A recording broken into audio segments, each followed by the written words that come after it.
everybody to the Banky YouTube channel. I appreciate y'all tuning in. Today I'm going to start a new segment. It's going to be called Banky's Conversation with Convicts. And today I'm going to introduce y'all to one of my first guests, or the first guest on this segment. And it's somebody that I knew. I met when they was 17 years old. He became a good friend of mine, more so like a little brother. I'm going to let him tell y'all his story so y'all can get familiar with him. Y'all can understand his struggle, his success, and his way of life. So with that being said, I would like to introduce y'all to Travion Blount, a.k.a. Trey Loke. Yeah, Pink. What's up, baby? What's happening, man? Calling, man. Enjoying this freedom, baby. Enjoying this freedom. Tell them about yourself, Trey. Tell them, you know, how you ended up going to prison and how long you been out, and you know, just your whole progression. Just tell them the beginning, you know, who you are and what your story is. Yeah, my name is Travion Blount.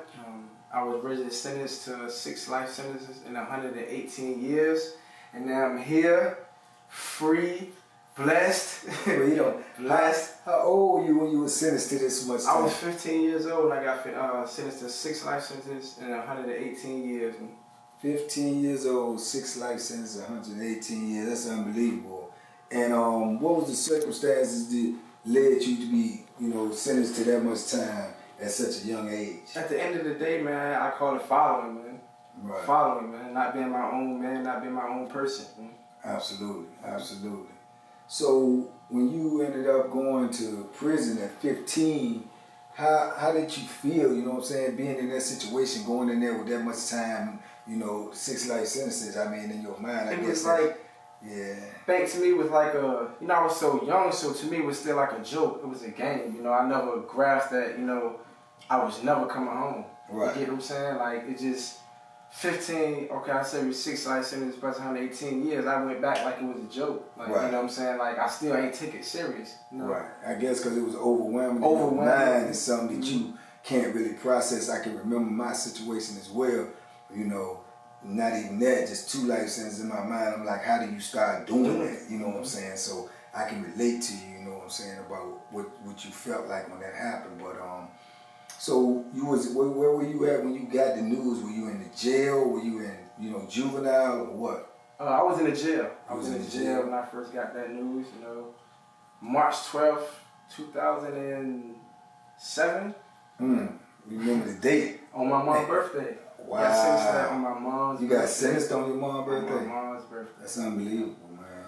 That's crazy.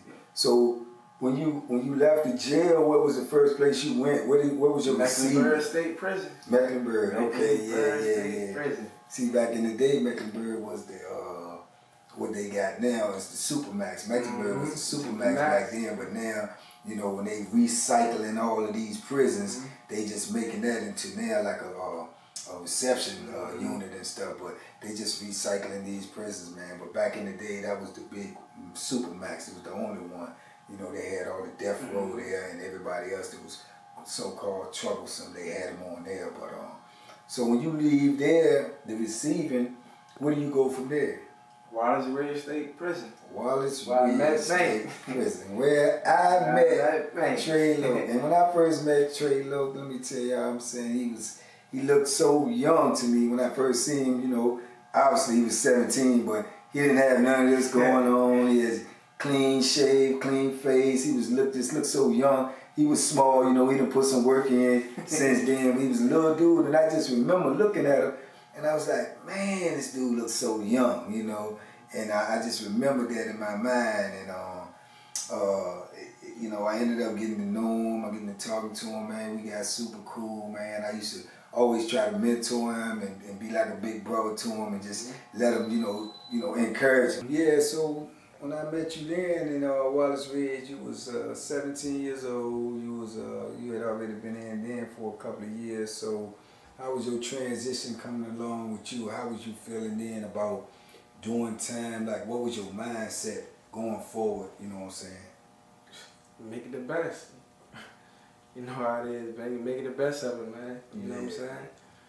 Yeah, I know how it is, but that's what I'm asking you to kind of paint the picture for them, like actually, like what was you feeling with? Had it set in your mind that like, well, this is how doing time is. This is how I gotta live. I'm gonna have to live like this for the rest of ever my or life. a long time. That's how it was. It already that's set how in. I already set in before I even got to Wilder's Ridge. You know what I'm saying? This is going to be my life now. You know what I'm saying? Like, I still had hope. Like, all of us still had hope. Right. But at the end of the day, when we lay in our bunk, man, it's like, this is it. Like, this is me for the rest of my life. You know what I'm saying? And it's like, we had to adapt to, our situation. Yeah. You know what I'm saying? We had to adapt to our situation. And I can understand that fully because, like I said, I was in the same situation. So it's hard to try to explain to people that ain't been in that situation. I try to explain it to them. It's like you have to wrap your whole mind around a whole different concept. Like, this is how I got to live, and I got to live like this for the rest of my life. You know what I'm saying? So when you living like that, then your whole mindset, your whole everything changed, man. So, but you was even younger than I was. I was young when I went in, but you was even younger than I was. So I just can imagine, what your mindset was like, thinking to yourself that, I ain't gonna never get back out and be able to do the things that I really want to do and whatnot like that. So I know it had to be crazy. I know I remember I ended up leaving Wallace Ridge after a couple of years. I went to River North from there. What happened with you? Where did you go from Wallace Ridge? How long you stayed there? I think I stayed from Wallace Ridge for 7 years. Wow. 7 years, dealing with that type of time is like, they try to keep you away from, the so-called good and the, the DOC, the so-called good from DOC. So I stayed up there for the last 7 years, fighting my case, going through what we go through at Wallace Ridge, the locks down, the food, the disrespect, you know what I'm saying? So the racism, all of that. So I had to go through that for the next 7 years, remaining and trying to remain humble. But again, it is prison, so it's I tell people all the time, like, prison is a different world, It is. Even when you want to be humble, if you go in there and you try to be humble, you know what I'm saying? People don't respect humble. Right. Like, people don't respect it. Yeah, one of the first videos I did, I was telling the people that if you know what I'm saying, if you humble in there, man, then they just gonna take advantage of it. No matter what the situation is, And I said that the only thing that people understand the universal language is violence. People have to know that you're willing to do whatever it takes to not be humble. And once they know that, then their whole attitude changes. Right. But if they don't know that, then they would just vanish take you. So it's not like you want to be violent, but it's like you really have no choice if you want to survive yourself. So it's a crazy situation, But I said, like, you transitioned, you did that, you starting to understand now after 7 years of that time. Is that one me? Yeah, Wallace Ridge. I know you after 7 years of that, you really knew, had a frame of mind of how you was gonna do time. But you said you was still fighting your case as well, which is stressful. Yeah. Breaks you down. Yeah. It breaks you down. We were fighting this case since I was sentenced in 2007, so we fought this case for over 10 years. And Bank, like, fighting the case is stressful. That's like going to trial all over. All over again. Yeah. Gotta think about if you're going home, if they're gonna accept you or not. Yeah. And at the same time battling the prison life. You know what I'm saying? So it was a lot, but I finally made it off. I finally grew, mature as life. And you got to go through your trials and tribulations to correct yourself. You know what I'm saying? And I did that. Sitting in long-term said, having time to think about. My family's really out here fighting. They want to see me home, and I'm still in here like I'm 15. You know what I'm saying? So it took for me to go in the hole my last time in long-term said to really grasp like how I want my life in here too, not just outside of prison. It's like I'm still putting my family through things that I was doing on the outside. Like I'm still putting them through that. You know what I'm saying? So I had to sit back and correct myself. Right. You know what I'm saying? I finally got it together. left a certain lifestyle I was doing alone, you know, to better myself. You know what I'm saying? And it happened. And people seen that too. So that's why I'm here today, because people seen that change. Right, you know? right. And I know that's probably what the first thing people is watching this now, probably thinking in their mind, like, how could you have 6 life sentences, 100 and some years, and you out here? You know what I'm saying? But we'll get to that part because, like I say, it's a transformation that you have to go through in there. Mm-hmm. And then, to be honest with the situation, then people need to understand too, maybe 15 years old, 6 life sentences, who deserves that much time? Mm-hmm. You see what I'm saying? So you was over sentenced from the beginning. Mm-hmm. You know what I'm saying? You was already given a misjustice. I mean, you did something wrong. Absolutely. So you have to pay for it. You have to pay for it, and you own up to your responsibility. But then again, that's what they call justice. You still have to have some balance in the justice. You know, and I all the time that I was locked up, 33 years, I didn't even know number one other person that had 6 life sentences. You know, and coincidentally, the 2 people that I know that had the 6 life sentences, you and another person, and neither one of y'all had a murder charge. You know, so people need to look at that too. They need to look at the system, the way the system is, how biased the system is, and how biased it is with giving out time as well.